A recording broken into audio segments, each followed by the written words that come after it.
Hi there. I thought now was a good time for a chat.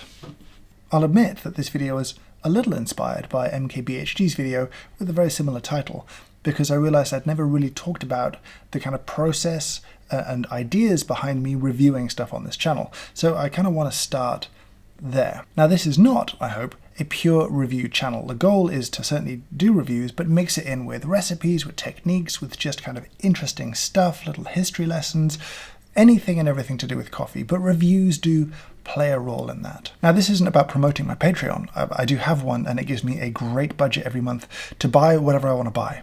And I buy it like a consumer. I go to a website and I click purchase and I get it when I get it.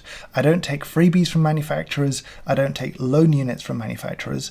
I won't review pre-release prototypes because I have no idea if they're going to industrialize the product properly. I won't take a prototype of a Kickstarter, for example.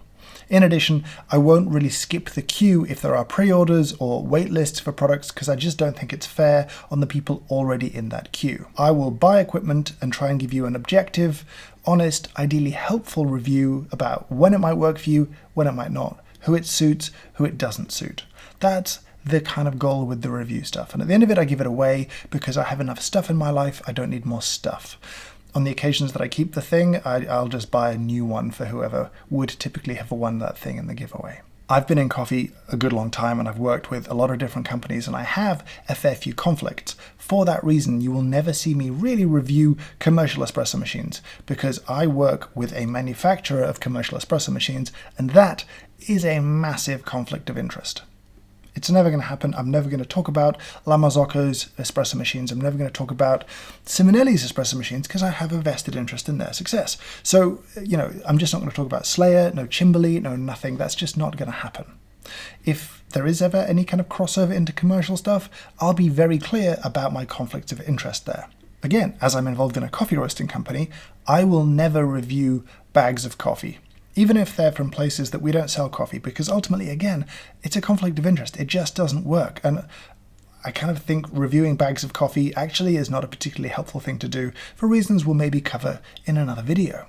But that will never happen. But there is one more category that I need to talk about, and that's something that I have done reviews on, which is kind of coffee-related drinks. Some of those reviews are still up, and some I've taken down. I have a goal for YouTube, and it's not to grow my subscriber count, or it's not to get more views, or any of that kind of stuff. I want people to enjoy coffee more and see it as being a little bit more valuable, because it's more fun than it was yesterday, or because it tastes better than it did yesterday, or it's a little less mysterious than it was yesterday. I want people to enjoy coffee more. I want to find people, and I want to earn their trust, and I want to keep their trust. And that's the goal of this channel. In my reviews, I don't want to negatively impact anyone else who's working towards that same goal. I really have no place reviewing those kind of companies, because it stops being reviewing and it starts being gatekeeping. And I don't want to get involved in gatekeeping. And I realize I may have done that in the past. I have on the table actually a very good example of that. I made a video about Elixir a few years ago now, it feels like, at a time when I thought the channel was very small and I didn't really consider my future impact. And I'll cop to the arrogance of that, or the stupidity of that. I didn't really understand the nature of a thing that lives online forever, and YouTube is a search engine for people, and leaving a review up can have lasting consequences. And I was unfair to that drink on a couple of levels. One, it's actually significantly better than I gave it credit for. It's a surprising, enjoyable drink that kind of wrecks my head the more I've drunk it. And I did not acknowledge how interesting it was. And secondly, they're working towards the same goal as me.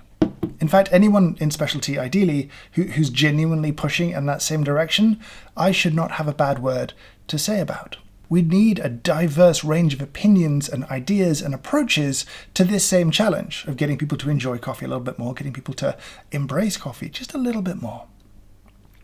I just didn't get it the first time around. And it's good, and you should try it if you want to try it. If you don't want to, that's okay, but if you do, go and check it out. It's genuinely interesting and delicious and surprising, and I do not understand how it's made, and I don't understand how it works, but that's not the point. That's not the point of this video. There's a link down below if you want to check them out, but that's not the point. The point here is I'm trying to have a positive impact, and negative reviews about small companies do not meet that standard. They don't align with that goal. So there have been a few reviews that I've taken down because ultimately they're punching down. They are. I don't like that that's true, but it's true. And I don't ever want that to be the case. And so I'm just not going to talk about anything in that kind of a category anymore.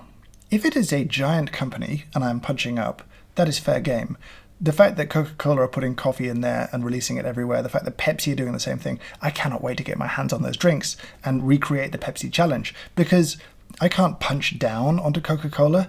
They don't care what I think, but we can have some fun tasting that and talking about it because it's interesting and it's kind of fun. I have no time or patience for companies who create products that are exploitative of a market, who are bandwagon jumping, who are just throwing coffee in to be cool. And if those are terrible, I'll tell you about it. But what I won't do is review other specialty coffee drinks. That's just not going to happen anymore. It shouldn't have happened in the first place. And I just want to be clear about that going forwards. Whether I like them or not doesn't really matter. It shouldn't really matter. Whether you like them or not is more important. If they're doing good things and you like it, that's good. It should absolutely not be up to someone like me to shape the definition of what is good or what is not good. And I have a large platform that you, the audience, very kindly have given me. And I'm grateful for that, and I do not ever want to abuse that. And so that's reviews on this channel. That's what I will review, that's what I won't review. That's why some reviews have disappeared in the past. And this is me trying to do better. Setting out my intentions, being clear, just so you understand what you're in for. Any reviews on here, I'll be telling you the truth as I experience it and try and be as helpful as I can. For now, I'll say thank you so much for watching, and I hope you have a great day.